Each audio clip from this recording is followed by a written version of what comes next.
Hi, I'm Tim Kelley from the Montgomery Fund, and welcome to this week's Video Insight. Well, reporting season has come and gone, and we thought we'd take the opportunity to reflect on what we saw and what it might mean for investors looking forward.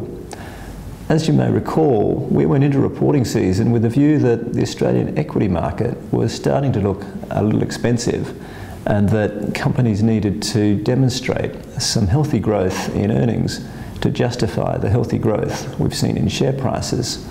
So did they? Well, the answer is yes and no. As far as we were concerned, it was a good reporting season in that we were pretty happy with the results that we saw reported by our portfolio companies. There were a number of very solid results and not much by way of unpleasant surprises, and so the portfolio did quite well, which we're always happy with. However, for the market as a whole, the reporting season did not provide a lot of confidence that the broad economic growth is there to support share prices.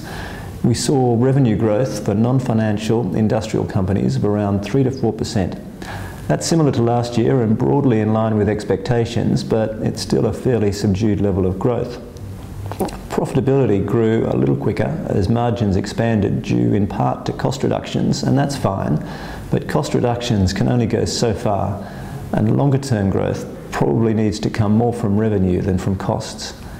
Dividends surprised on the upside, with a lot of companies choosing to hand more cash to shareholders, and that was well received by the market, but again it probably doesn't do much to help valuations. So we're left feeling that reporting season was good to us, but valuations remain challenging, and that means we can't expect returns going forward to be as good as they have been.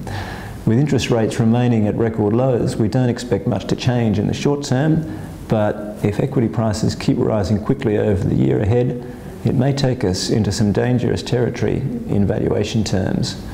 With that in mind, we'll be keeping a close eye on valuation metrics and trying to make sure we don't take any unnecessary risks with investors' funds. That's all for now. We hope you also had a good reporting season, and we'll be back with more next week. In the meantime, you can follow us on Facebook and Twitter.